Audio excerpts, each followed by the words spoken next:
сонсогч та бүхэндээ өчигдөр мэндийг хүргэе. Дэлхийн монголчуудын хэмжээл радио 88.3-аас 7 өдрийн давгаас басан гарагийн 21 цагаас хүргэж байгаа айцаа хамтдаа давцгаа ураатай амир цаг нэвтрүүлгийн 2025 оны 5 сарын 15-ны пүрэв гарагийн дугаар шударгад бэлэн болоод байна.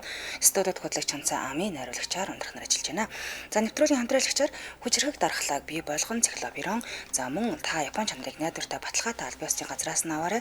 Bridge Motors Тог Тухайд Токио амиртай задар хамтран ажиллаж байна. Шугруудаа раминди хүргье. Бүгдэнд чимэндээ Өнөөдөр дэжгүй өнгөрсөн мэдтэй. унтах чалгаа үйз. Чагаа үсттэй. Дэжгүй үсттэй манайхан. Бас нэг сонсогчтойгоо нэг хаяа бас нэг чек хийж шалгаж яахгүй бол манай Яаж тэ яаж юм?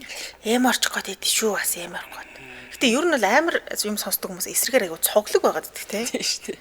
Манай хэд бол айгу цоглуулаа бодох шиг санагдаж байна та. Яг үнэ. Бүүн баяр болсон хүмүүс л идэв. Тийм орог хэрэг нь юу болж байна гэдэг л. Айгу цоглог хүмүүс боддог шүү дээ.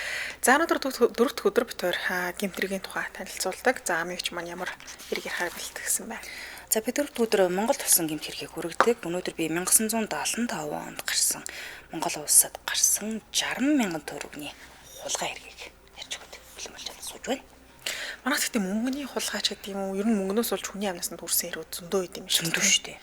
Тэг ингээд тэр мөнгийг сонсохоор нэрээ юу вэ л гэж бодогдохоор мөнгө байх. Тэгээд тухайн үед бол их л хэмжээний мөнгө л байсан л та. 60 мянга гэж маш их хэмжээний мөнгө. Тэгээд тэрнээс өмнө бас нэг мөнгөн дээр нэг хүний амд хүрсэн санагдаад байгаа. Тэр нь хэд байлаа даа. 2000 байсан билүү? Үгүй юу? Үгүй энийг шалахгүй мөнгөн дээр бас нэг жоохон арай шалахгүй мөнгөсөн санагдаж байна. Хүний амь насанд хүрсэн тийм бас хэрэг сонсч байсан шүү. Нөө зөнд. За тэгээд групптэй нэгдэх юм артуу. За мөн лайк, шеэр хийгээрэй. Цоглог төгжрээд явж байгаа нэ. Оо. Өөртөө цогж юу өнгөрч явах чинь бас төгжрэл байна уу те? Одоо байгаа хаа. За тэгвэл миний танилцуулах хэрэг рүү орцгоё. За нөгөө танилцуулах хэрэг маань юу байгааг байсан юм шүү. Гаргааг байсан шүү дээ. Танилцуулах хэрэг ч байгаа. Өчигдрийн түүхийн үргэлжлэлийг. Тийм, өчигдрийн түүхийн ярьж байгаа. Үргэлжлэлийг та бүхэнд хүргэнэ. Бөөгийн зан үлийн нэгдүгээрсээ хүргэсэн тий. Товчон дурдах юм бол нэг аав хүү хоёр эмээгийнх нь бие жоохон өвдөд. Тэгээд нэг удган авчраад зан үйл хийсэн тэрнээс хойш хүү амнасаа хэд хэд удаа алтангаа шахаад байнга бэртэж гэмтээ сургууль дээрээ дээрлэхүүлээдсэн. Тэгээ өчигдөр яг аавд нас нэг жоохон азгүй удал тохиолдож исэн тухай яриад тэгээд дууссан тий. Тэгэхээр өнөөдөр 2 дахь хэсгийг хүргье. За аавынхын хувьд бөөгийн зан үйлд очсноос хойш уух нь улам ихсэж байнга согтуу байхаас гадна агсан согтууч их тавхалж. Тухайн үед хүү эцэг эхийн хамт хотхонд амьдардаг байсан. Тэгээд гэр нь юм төмөр хаалгатай байсан гинэ. Тэгээ аав нь согтуу ирэх бүртээ хаалгаа зогч ингээд хөлөөрөө өшгөлдөг байсан. Маш чанга зогтдог байсан юм байна.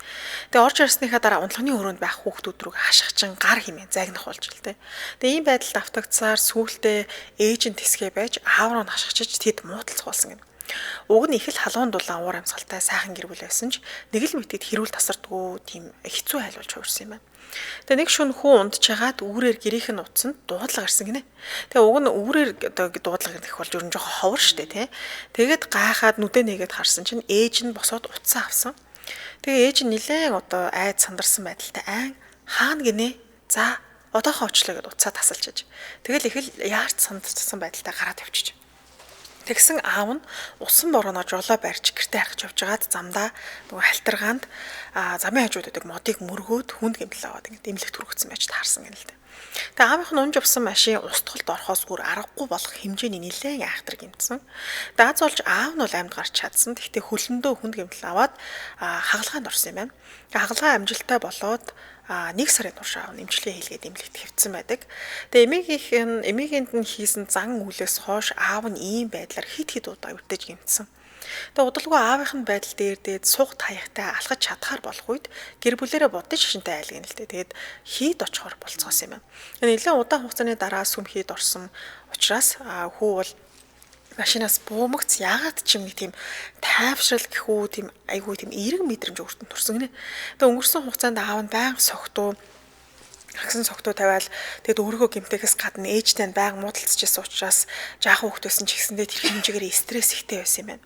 За ингээд хийд рүү орцгоож ээж нь түүнд 1000 вон өгөхөд хүү хандивын хайрцагт мөнгө хийгээд бурхан минь гэр бүлийнхэн минь одоо гэр бүлийнхнийг маань тий одоо ингээд байнга гэртэж гэмтээд байна. Та хамгаалаач, аз жаргалтай байхад минь туслаач тий авраач гэсэн байдлаар ингээд залбирсан гинэ тэр хүү. Тэр хүү энэ залбирлаа хийдэд очоогүй өдрөөч гэсэндээ гэртээ байнга хийх болсон. За ингэж ээж гэр бүл нь одоо аз жаргалтай болох байхаа л гэж бодсон юм байна л да. Тэгээд зөвхөн энэ хоёр гэлтгүүл гэр бүлд нь таагүй явдал байнга тохиолдож учраас за ингээд цаг хугацаа урсан өнгөрч аав нь суг таяггүй ганцаараа алхаж чадхаар болж тэгээд хагалгаанд ороод гам барьж байгаагийн хуу ямар тач арх хуух нь бол том багассан. За бас нэг хачиргалтай зүйл нь аав нь том эгчтэйгээ хамт байнга нэг тийш явдаг гэсэн гинэ. Тэг яг хаашаа яваад байгаа гэдгийг бол хойдоо сайн мдээгүй. За ямар тач хүүгийн хувьд байдал баг зэрэг дээрдсэн сургууль дээрээ дээрлэхүүлгээ байж шинэ найс нөхдөд болж за тэгсэн нэг өдөр аав нь гинтхэн гэртээ нэг том 2 зураг тврээд ороод ирсэн гинэ. Нас бит хүрсэн хүн баг чүү өргөр тийм хүнд тийм асар том зураг байсан. За ингээд гаднах цаасыг нь аваад хартал биерээр зурсан зэрлэг ботон гахаа тэгээд луу гэсэн ханзыг илэрхийлсэн ханзны ханажууд бас лууг зурсан тийм зураг байсан гинэ. Та аав нь зэрлэг ботон гахаан зургийг галтгоонд за луугийн зургийг унтлагынхаа өрөөнд өлгсөн. Хүүгийн сонирхол төрөөд ааваас асууж л аава та одоо гинт яагаад ийм гахааны зураг аваад ирвэ гэж асууж. Тэгсэн аав нь зэрлэг гахаа манай гэрт орж иж байгаа муу мухай зүйлсийг бүгднгийн идээд алга болгоно гэж тайлбарсан юм байна. Тэний утлаас хойш хүү гэртээ ганцаараа байхдаа нөгөө зэрлэг гахааны урдтай аав нь хэлсэн учраас очиол залбирдаг байсан юм л дээ. Зэрлэг бодон гахаа минь гэр бүлийг минь харж хамгаалж байгаарэ гэж нүдэнаа л залбирдаг байсан юм байна. За ингээд цаг хугацаа урсан өнгөрч хүү дунд сургуульд орох үеэс эхлээд дахиж ямар нэгэн онцгой зүйл гэр бүлд нь тохиолдохоо ер нь бол баг байсан. За тэгээд нэг шөнө унтчихсэн чинь хавирах хаваас нь гэхүүдээ гинтхэн нэг юм хуурц үзүүртэй зүйл хатгаад байгаа юм шиг мэдрэмж төрсөн гинэ. Тэгээ дээрэс нь маш халуун салхи баруун талаас нь ингээд үлээгээдсэн юм байна. Тэгээ гахаад нүдэ нэгэ харсан чинь хүүгийн дээр их гой хувц өмссөн, жаахан охин гараа суудсан. Их л хөвгөлтэй байгаа бол л та нүүр дүрийг нэмсгэлцэн хүүгийн хавирга руу хурц эртээ зүйл хатчихсан гинэ. Дээр нь гараа суудсан. Айл хатаадсан. Тэгээ хачирхалтай нь хүүд айж эмээх мэдрэмж юусоо төрөөгүй. Харин ч эсрэгээр өөрлөө натгаад хаад юм гоё тайван, сайхан тийм дулаахан мэдрэмж төрсөн юм байна. Тэгээ түрүүн баруун талаас нь халуун бүлээс аль хүлээж байгаа гэж хэлсэн шүү дээ. Тэр мэдрэмжийн юус ингээ арилгахгүйс учраас бас гайхаад ингээ баруун тишээ харсан чинь айхтар том бодон гахаа өөрийг нь хараад хажууд нь хөвтөжсэн юм байна. Тэгээ хүү айж цоцсондоо босоод ингээ гүөх гэсэн боловч юусоо хөдөлж чадахгүй ингээ гацсан байсан гинэ. За хамтрaalчаа танилцуулаад өргөжлүүлээ. Нэвтрүүлгийн хамтраалагчаар хүчрхэг дархлааг бий болгон циклопирон. За циклопирон эмийн бэлтгэмжлэн дархлаа дэмжинэ. Вирус эсрэг, өрөвслийн эсрэг үйлчлэгээтэй оригинал бүтээгдэхүүн байна. Яг тэр сүүлийн нөгөө эмийн чанар аюулгүй байдал гэж маш их яригдах болсон. Дуурай амил буюу юм хуурамч юм зөндөө орж ирдэг байсан. Харин энэ болохоор оригинал бүтээгдэхүүн гэдгээр давуу талтай юм. За хүний цуснд маш олон тооны дархлааны эсүүд байдаг. За тэгвэл циклопирон эмийн бэлтгэмэл нь тэдгээр дархлаа, тогтолцооны эсүүдийн үйл ажиллагааг идэвхжүүлээд дархлааг бол ингээд дэмжиж өгдөг бүтээгдэхүүн жилж болох нэ.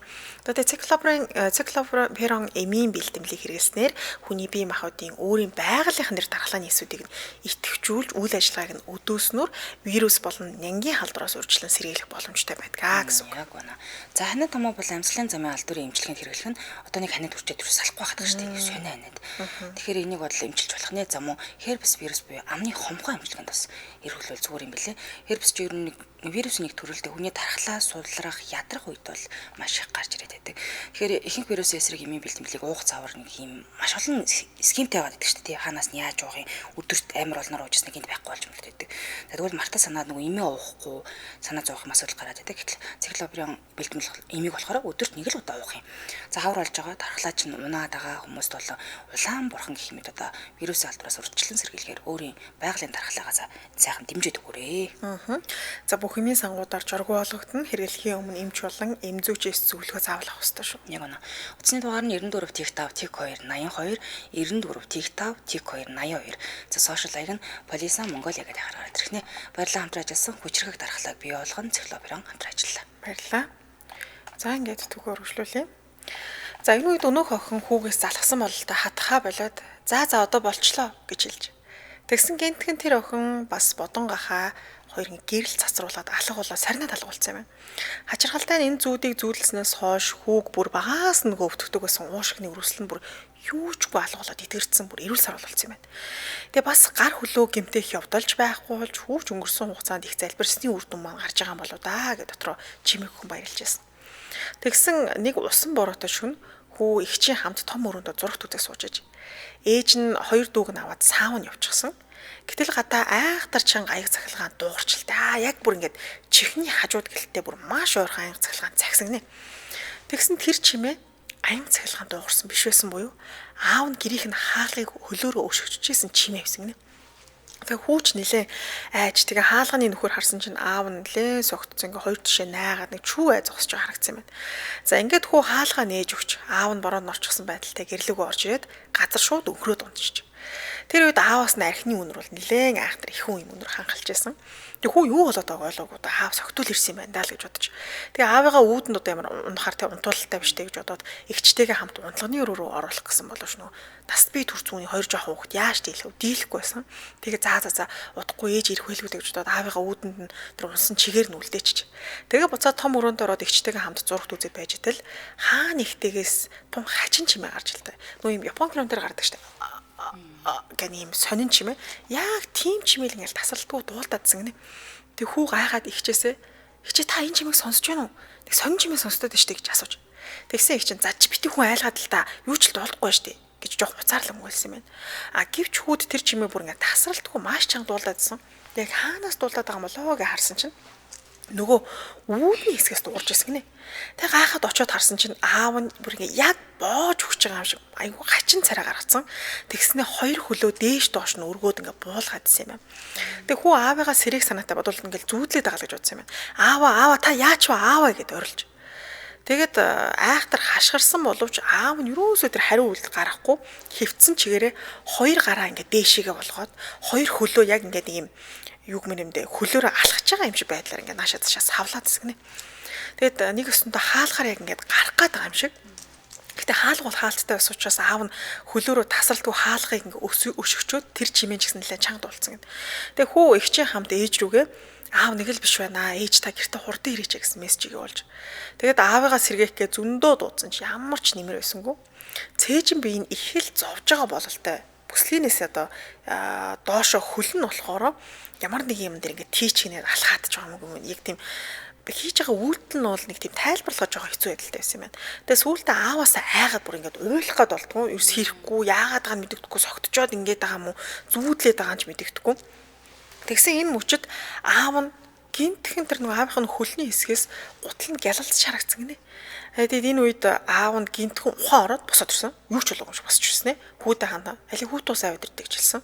Тэгээд унтлагын өрөө орж хувцас сольж өмсөд гараад ирсэн юм байна.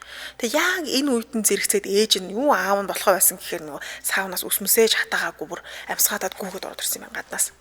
Тэгсэн аав нь хэлж илтээ. За алив наашаа суучгаа би сая юу болсныг та хэдий тайлбарлаж өгье гэж хэлж. Тэгээд юу ч хэлсэн бэ гэхээр би гэртээ орж ирсэн ээ. Ер нь бол сайн санаж байна. Тэгээд гинтгэн нойр хүрээд би унтаад өгсөн. Тэгээд зүүдэнд толгой дээр нэг хүү охин хоёр аава битгий яваачтай гуй битгий яваачтай гэж уйлаад байсан. Тэгээд чимээ дуулдаад ингээд гайхаад би босоод харсан чинь өөрөх нь хүү охин хоёр тэр нэг гэртээ байсан хүү охин хоёр одоо зүүдэн дотор гэсэн үг шүү дээ. Аава битгий яваач гэдээ уйлжсэн гинэ.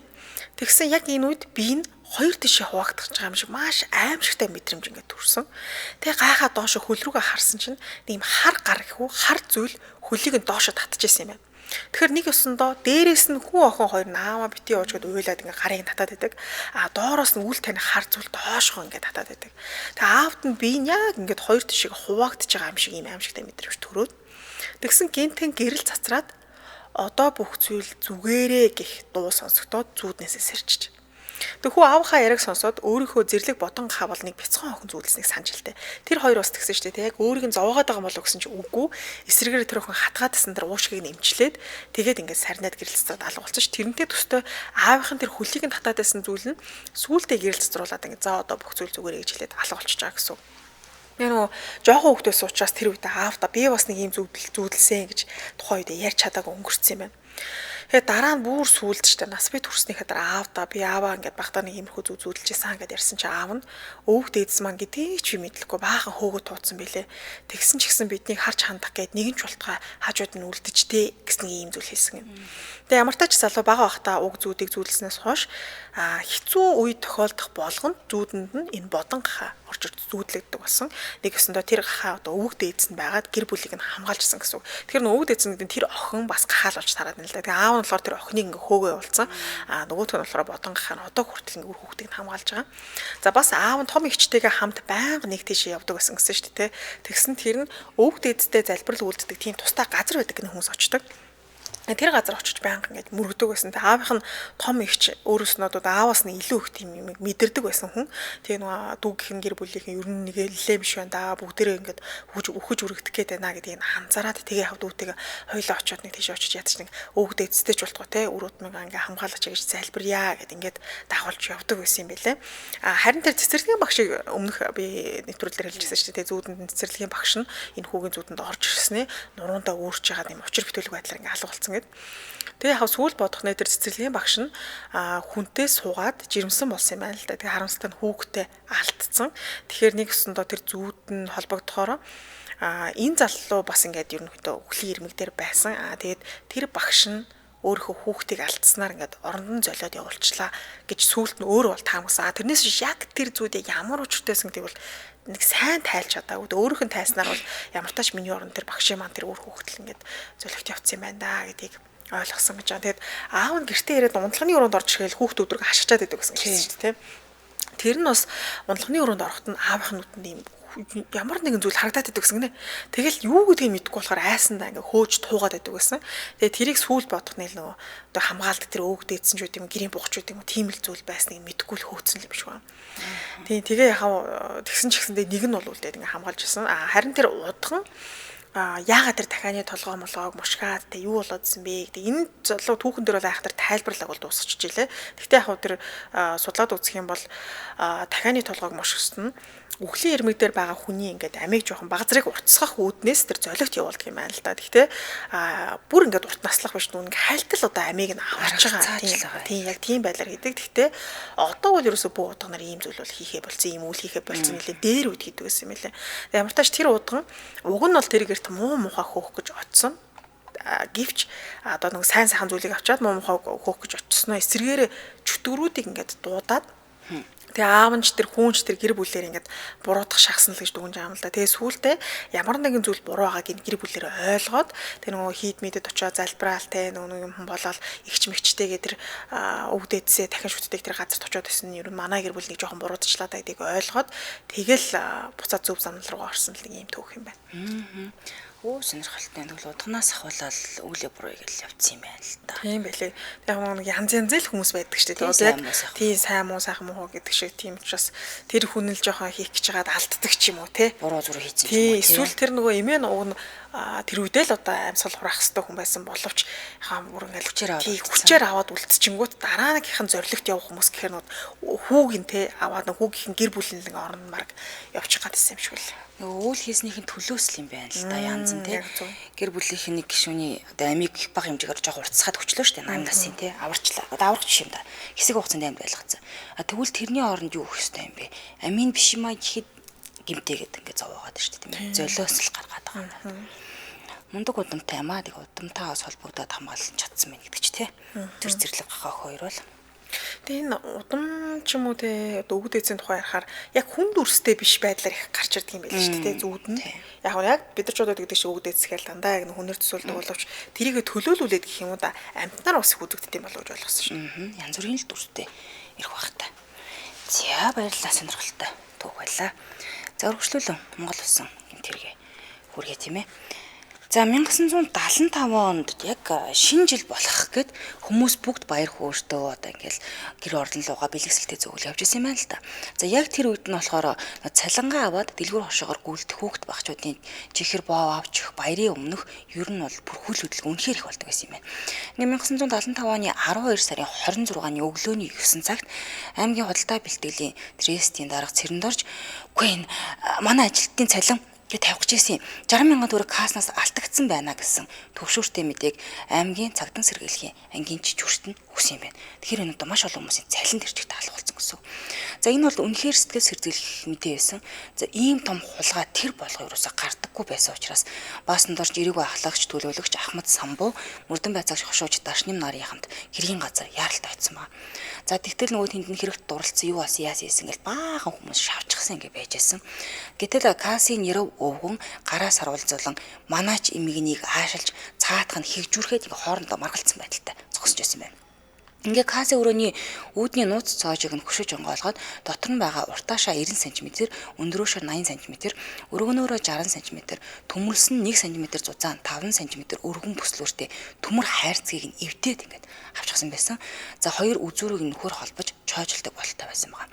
За энэ авдрын таг нь алжтай боловч цоож нь байхгүй. Тагийг нь сөхөөд үтсэн чинь дотроо хідэн улаан тоосго, гулууц тугалах зэрэг хүндрүүлэгч зүгээр юу ч үгүй бүгдийг хослоод ингээд авчихсан байсан.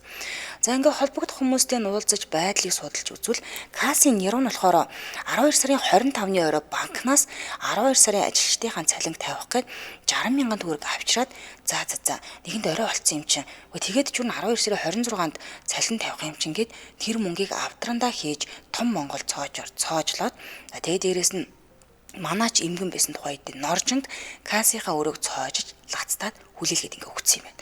За энэ үед яг оройны 18 цаг 30 минут болж байсан. Цалингаа авахар хүлээж суулгасан залуу голдуу ингээд бүгд юу тарцсан байсан байна л да тэр үед нь. За манаач эмгэн сонор сэрэмжээ харуулж бууны нэг яг ч бууч шимдаа бүр орон цогл юм да. Нэг хүн айлахаар нэг бариад ингээд шөнө 2-3 удаа коридороо байнга эргэж бүр касныхаа өрөөний цоожиг нь барьж болон шалгаж үтсэн маам л да. Тэгсэн нэг эргээд эртэл цоож байхгүй байсан гайхаад ямар ч чимээг алга болчмооргүй юм да гэд гайхсан ба. Тэгээ бууга барин касын нэрвд хил өгөхөөр гэр хороол руу харж иргүүгээд ингээд яваад гисэн. Арай хийж болоод өрөөнийх нь цоочч алга болчихжээ. Гүчи очиод нэг мөнгө үзээдгий. Нэг цоож нь гадна л та алга гэж сандарсан ба. За нойрон дээр халамцуухан нэр олон битгий донгосоо гүчиж одоо юу яриад байгаа юм бэ? Цоож алга болно гэж юу яриад байгаа? Яв умтаж амармаар байна гэд манай чи хөөч гэсэн маам л та. Тэгтэн манаач буцаж ирээд төрөө чихээсээ жаахан онгойлгосон хаалгыг сайн дарж хаачаад үүр цайтал огт унтлахгүйгээр тэр хаваар нь иргсээр хонсон ба. За ингээд нэрв өглөөн сэрмэгс шүний манаачи үг гинт бодогдоод үгүй энэ чи нэрээ юу ирээд яриад байлаа да гэж бодоод маш хурдан ажил дээр иртэл мөнгө нь байхгүй болсон байж.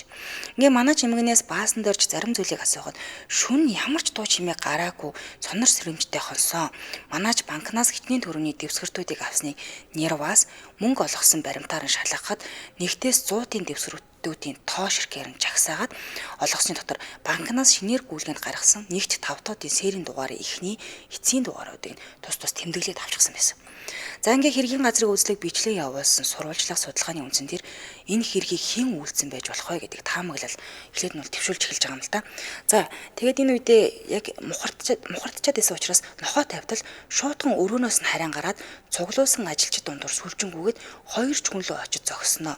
Хашаанаас гарангуудаа харин холгүйхэн байсан шавар байшин руу шүдгүүг очижчихсан байна. За ингээ хаалгын нийтэл нохоо өсрөө орж тус трестийн ажилтан ганц бие амьдардаг залууг шууд 100-аад авсан байна л да. За ингээд сэжигтэн ч гэсэн газар дээрээ баригдсан маа. Ажилчид нь гайхшраад "Гүн нөхөр чи уулгаач байжээ" гэж шуугалдаж эхэлсэн. За цагдаагийн газар сэжигтэн авчираад байцаатал "Юу яриад байгаа юм бэ? Би аваагүй. Мэдхгүй штэ" гэж хийж хүргэж эхэлсэн маа. За түүнийг умгар өрөөг там болтол нэгжээд гэрээс нь нөгөөний байрнаас нь юу ч болоогүй, нэг ч зураг болоогүй. Пишн дээр хайруулын тавхад хуурж байсан адууны махыг нь хүртэл гутгаж үтсэн маа. За ахаад эхний байрлалаасаа нохоо тавьсан чинь нөгөө газар руу дахиад очиод байсан. За энэний хажуугаар хит хэдэн хувилбараас төвшүүлж байсан. Хэрвээ энэ сэжигтэн аваагүй байвал гэмтэн цаг алдалгүй олох боломжтой байсан. Тэгээд цагдаагийн газраас ч гэсэн мэдэгдэж байдлыг илтгэж яваад байсан юм л да. За баасан дурж энэ асуудлыг шууд өөрөө удирдах эхэлсэн. Дээрээс нь ноцтой гэж үзсэн учраас нэг хашир туршлагатай хурандаа ирж зааварчилгаа өгөөд энэ нэрийг араас тэр чигт орсон баа. За, орой банкнаас мөнгө авчирч уг авдранд хийж үлдээснийг мэдэх хүмүүс яг хийх юм болох юм. Тэгээд тэднийг тогтоо. Цоож дүлхөөр хийдэг, хийж чадах халуун хүүтэн төмөрчин дархан хүмүүс хийх юм байдгийг олж тогтоо нэмээд. Гэмт хэрэг хийж болох сэжигтэй хүмүүсийн хөл хөдөлгөөн гадагшаа явж ирж байгаа хүмүүсийг нэг бүрчлэн хянаж шалгах зэрэг олон ажлыг зэрэгцүүлэг өдөр шөнөгүй ажиллаж эхэлсэн юм л да. За баригдсан нөхрийг сэхээ өгүүлгүй ээлжлэн байцаасан сүулдэ эргэлзээтэй ч юм уу юу яриад байгааг мэдэхгүй хачин мэдүүлэг өгч гисэн л те. За яасан ингэ гэсэн чинь 12 сарын 27-ны өглөө болохоор Төмөр замын вокзалын банзан тавцан дээрээс хоёр ширхэг нэгтийн шин дэвсгэрт хаягдсан байсныг нь олж шалгасан байгаа цагтаа нар. Тэгсэн чинь нөгөө банкнаас авсан мөнгөний дэвсгэртийн номертой мөнгнүүд нь болох нь яг ингэ сэрийн дугаараар тогтоогдсон. За мөнгөний сэрийн дугаарыг улс даяар зарлж эхэлсэн. Инээс үндэслээд гэмт итгээд Улаанбаатарын чиглэлд эсвэл Наавшгийн чиглэлд явсан байж болох юм а гэсэн дүгнэлтэнд хүрсэн байгаа юм л та. За энэ гэмт хэрэгт яг юм бэ? Энэ баригдсан хүн юм уу эсвэл өөр хүн юм уу гэд бүр бүрхэг асуудал тулгарч эхэлсэн байна. Ингээ Улаанбаатараас Сүхбаатар, Сүхбаатараас Улаанбаатарын галт тэрэг шөнийн 2 цагт Сүхбаатараас хөдөлсөн байсан тэр шөнө. Мөнгө авсан хүн амжаад явчихсан байж болох юм да гэдэг дүгнэлтэнд хүрсэн юм байна л да. Тэгсэн баригдсан шидэхтэн түүгээр яваагүй тэр шөнө айлт хоноод өглөө нь гэрлүүгөө явсан нотлогдсон ба. Гэтэл сэжигтэн хэрэгээ хүлээж мөнгө хаана байгааг хэлж чадахгүй мөнгөнөөд байсан. Хэрэгээ хүлээсэн ирнэ. Гэхдээ мөнгө хаана байна яг хаана байгаа гэж зааж чадахгүй байсан. За ингээ баасан дээрч энэ сэжигтэнд итгэхгүй ирлээ шуурхаалж гэртээ ч очиж чадахгүй бүр ингээ яг араас нь явж гэлсэн юм л да. Өндөр настай ээж нь хүүхдээ санаа зовоод эхнэр хүүхдээс нь ер нь бол гоол цай зөвгөөд л ингээ яваад байсан ба. Ингээс ихэвчлэн бусад нөхдийн хамт цалин буух өдөр вагонд адууны мах ачиж байгаад цалингийн сургаар бүгдээрээ кассны өрөөнд буужгинж байгаад харсан юм байна л да. Тэгсэн өглөө яг нөгөө нохоо тавих үеэр гэртээ адууны мах хуурж исэн учраас нохоо адууны махны үнэрээр самуурч зуусан ч байж болох юм да гэдэг үндслийг гаргаж ирсэн. Ингээ аймгийн нийтийн аж ахуйн үйлчлэлийн газар төмөрчнөөр ажилладаг, төлхөөр цоож сайн хийдэг Жамц гэдэг хүн нэлээд анхаарал татаж эхэлсэн маа. Эхнэр нь аймгийн депутат байсан учраас үнэн зөв мэдээлэл өгнө гэж найдаад гэрт ноцсон. За гэр орноор нь судалгаа явуулгаад эхнэр цэцэг нь "Үгүй манай нөхөр дулаагаа явчихсан байхгүй байх эзгүй байх" гэжсэн маа. За хуучин архаа хэмт хэрэгтэн ням гэдэг хүн тэднийхээр байн горж гардаг гэдэг сураг гарсан маа. Албан ёсоор эхнэрийг нь байцаах гэрт нь үзлэг хийхэд заавал аймгаас нэг зөвшөөрөл авах хэрэгтэй юм байна л да. Журамтай учраас төр түтгэлзээд харуул отол тавьж 2 хоног Жамцыг дэмий хүлээгээд энд бас нэлээд цаг алдсан юм байна. Аргагүй цэцгийг байцаад л "Үгүй би юу ч мэдэхгүй штэ" гэж яг үнээр нэлсэн маа. Ингээд аймгийн прокурорт энэ хэргийг танилцуулаад Жамцынд нэгслэг хийх тогтоол батлуулаад аймгийн дараах Цэрэн даваа танилцуулж зөвшөөрөл авангуудаа Улаанбаатар хотод тим сэрийн дугаартаа 100-аар 8 хийсэн хүн гарч түүх хяналтанд авлаа гэсэн мэдээлэл ирсэн баг. Яг энэ үед нь. За энэ хүн нь Жамц байсан. За тэр вокзалын мухалхаас тамхи авахаар шин 100 төгөд худалдагч сэрийн дугаарыг нь тулгаж үтсэн байгаа юм л да. Уус таяар зарлцсан байсан учраас тэгээд 50 төгрөг өгөөд цааш орж цагдаад мэдгдсэн маа. Ингээд Жамц сүултээ болж хотоор баахан зугаалж баярхаад 2 том цонхтой авгаа хүчтэй шинэ жилийн бэлийг чихэр аваад вагонд буцаж суусан баг. Ингээ баасан дорж мэдээг авангуудаа баруун арахаас вагонд тосоод Жамцыг хяналтанд авч хамгаалаад Сүхбаатарт авчирч буугад нь барьж авсан баг. Харин энэ үдэн Жамц тэр дороо хэрэгээ хүлээсэн байдаг. За өдөр ажиллагчид танилцуулаад өргөжлүүлье. Бас тийм хурдан бас өчигдөр тайлбарлахгүй байлээ. Та Японы чанарыг найдвартай баталгаатай аль басны газраас наваараа Bridge Motors Токио тухайн Токио Камертэй заатар. Тэгэхээр Bridge Motors компани Токио Камертэй заатарыг 2017 оноос хойш аль басны эрхтэйгээр 8 дахь жилдээ борлуулж байгаа. Өөрийн Suzuki засварын төв дээр үнгөөс суйрлуулалт хийж ийн үйлдвэрийн баталгаа олгож байгаа. Suzuki засварын төв болон эднийгтэй хамтарч ажилладаг засварын төвүүд нь ур чадвар сайтай инженер, механикчтай алдартай 10-аас дээш жилийн ажлын туршлагатай юм хамт олон байгаа. За 2025 оны Токио Камертэй заатар Suzuki засварын төв дээр 100 шинээрээ бууцсан байгаа шүү. За тэгээ лайв нэвтрүүлгийн дүрсэнд купон код байгаа. Манай нэвтрүүлгийг скриншот хийж аваад Токио амортизаторыг 10% хөнгөлөлттэй үнээр авах боломжтой байгаа. За хэрвээ та радиогоор сонсож байгаа бол 258 830 531 техник гэсэн кодыг хэлээд мөн хөнгөлөлттэй авах боломжтой байгаа юм. За тэгэхээр давуу талаас нь дурдвал тийм ээ Токио амортизаторыг тусгаалan бэлтгэсэн зам дээр туршдаг. Тэгээ машины төрөл бүр туршаад тус бүртэнд тааруулж тохиргоо ингэж хийх юм байлээ. За автомашины гадаргууг харьцах зөөлж өгдөг учраас бусад эдэнгүүдийн идэлхийг уртсгаад өгч нь олон улсад алдартай автомашин үйлдвэрлэгч компаниуд итгэлийг нь бол хүлээсээ итгэлтэй түншиж хэлж болно. Эдгээр удаан эдийн засагт хэмнэлттэй дээрээс нь 80 гаруй жилийн төвтэй Япон брэнд байгаа. Хаяг байршлын хувьд 4 байршил байна. Suzuki засварын төв Jokuin музейн урд, Япон амортизатор хангай хотгоны замын эсрэг талд шин зам дагуу, за Odistar автосервис сансрын E-Mart-ийн 3 давхурд, за мөн Deluxe Auto Center хорооллын эцэст байрлаж байна. Холбоотой утасны дугаар нь 95 5 55 33 95 5 55 33 гэсэн дугаар байна. Сошиал аягийн Tokyo Mongolia гэдэг хайхаар гараад тэрнээ илүү дэлгэрэнгүй мэдээлэл нь ороод аваарай. Баярлалаа хамтран ажилласан Японы чанарыг найдвартай баталгаатай аль биесны газраас наваарай. Bridge Motors Токио Камертэй заатар хамтран ажиллалаа. Баярлалаа. За баярлалаа. За гэмт хэрэгтэн гараад ирлээ. Яаж хийсэн юм бэ? Тэгвэл шууд хэрэгээ бол хүлээсэн байгаа. За ингээд Жамцын гэрт нь очиж нэгжлэг хийсэн. Тэгсэн чинь нүрээр онгоодог урт ирээн ийм авдранд мужаан тархны багаж хэрэгслээ игнүүлээд өрцөн байсан бүр. Тэгэхээр бүх юм багаж хэрэгслэн байсан гэсэн үг. Дээрээс нь тэр буланд нь 3 шил цагаан арх бас байсан байгаа. За бүх багаж хэрэгслийг нь гаргахад ёроолд нь давуу материал дивсэн байсныг нь хуулаад ингээд татаад авсан чинь толгойсон боодолтой мөнгө хавтгаалan зулсан байсныг гаргаж ирээд эзэгтэй цэцэг болон хөндлөнгийн 2 гэрчнүүдэн дээр нь тоолоход 26 мянган төгрөг байсан. 60 мянгаас 26 ингээд гараад ирж байгаа. За ингээд арх болон мөнгийг эд мөрийн баримт болгон хурааж авч гэр бүл цэцгийг нь байцаахад үгүй 12 сарын 25-ны шөнө биднийг унтах гэж байхад хүн хаалга зогсон. Шүн дунд л та. Тэгээд жамцын найз ням гэгч залуу ирсэн юм. Энэ хоёр нэгшэл арх ууж аваад хоёулаа галзуухны өрөөнд орж юм ярьж байгаад л гараад явчихсан шүү дээ. Тэгээд шөнө нэг 2-оос 3 цагийн орчимд тэр хоёр ирээд баахан мөнгө тоолоод хагсыг нэм аваад явчихсан. Үлдсэн мөнгө нь саяын та нарын хурааж авсан мөнгө мөн. Жамц 26-ны өглөө галт хэрэгээр Улаанбаатар хот орохоор явсан нь үнэн л дээ. Нэмийн гэр орон ажлыг нь би сайн мэдэхгүй л дээ хаана байдгийг гэж мэдүүлсэн баа.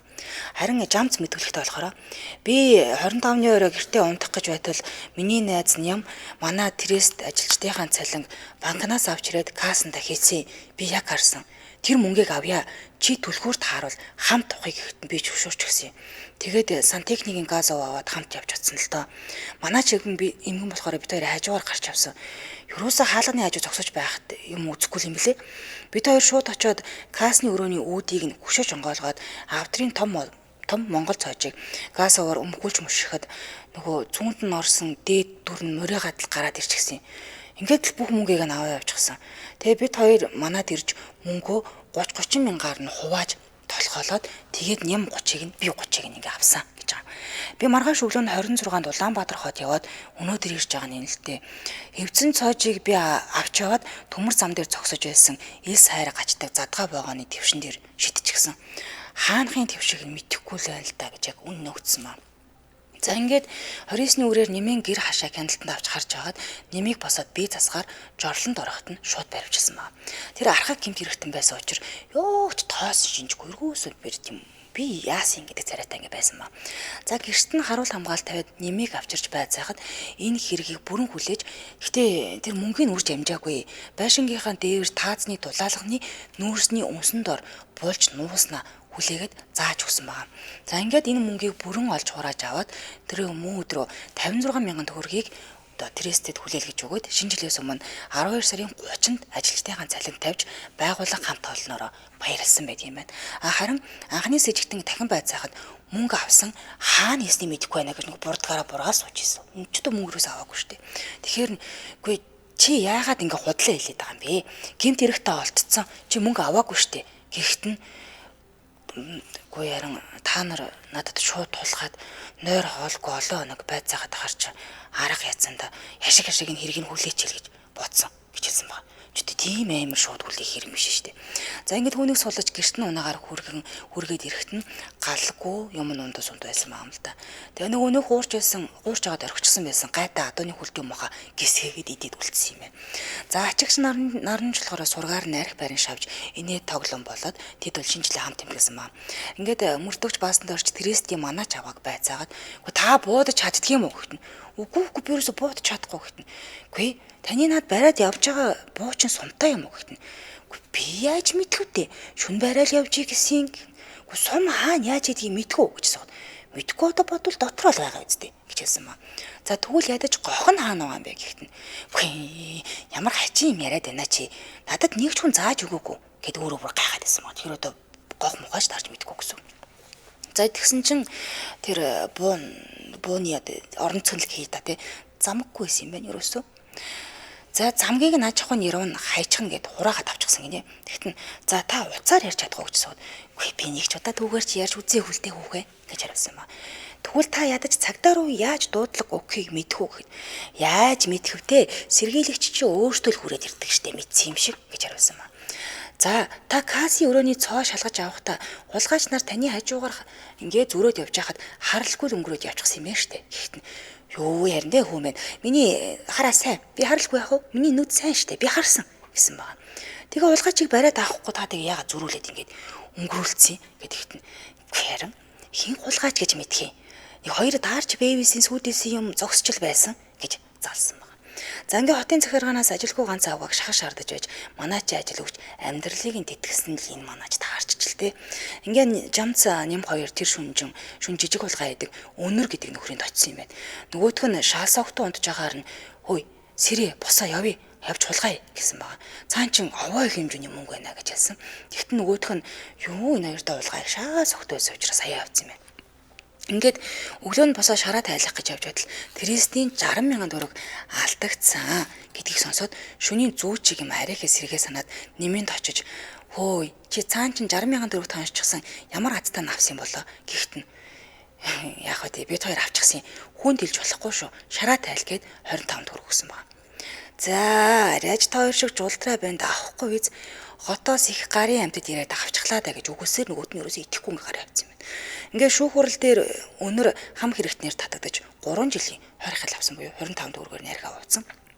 Ингээд ням эхлээд 3,000 төгрөг хулгай шоронд ороод дахиад 6,000 төгрөг хулгайж тавтан ирэхээр сууж аваад гарч ирсэн буюу угаасаа юм тавтан хулгайчлаа байна л да. Ажил хайж очиход Трестийн дараа ажилд авахгүй чи хулгай чимчин гэж баахан загнаад ингээ явуулсан юм байна. Энд нь өшөргөж дараагаас ганц сайн чадъя гэж бодоод 60,000 төгрөгийг хулгайлчихсан гэж мэдүүлэг өгсөн байна. За тэгээд бас ээж аав ад үздэг учраас би өөр нь ээж аавын нэр төрийг ч гэсэн гутай гэж бодсон гэж хэлсэн байна. За энэ хэргийн сэдэ санаачилсан түнд дээд хэмжээ өгөх гэтэл жамцаар түлхүүр хэлгээд түүгээр цоож ивдүүлээд түүгээр мөнгийг авахуулаад өөрөө гадаад зогсож исэн гэдэг мэдээлэл өгсөн учраас хамгийн дээд өгөх ялнууд 12 жилэл байсан. Ингээ 12 жилийн өгсөн юм байна. Хууль гадарладаг учраас баригдан гэдгийг мэдээж мөнгө өрөхгүй өдөр болгон хүнээс мөнгө гууж арх угаад ингээ яваад байсан байна. Дээрээс нь хүний гараар муугаа барилсан гэсэн.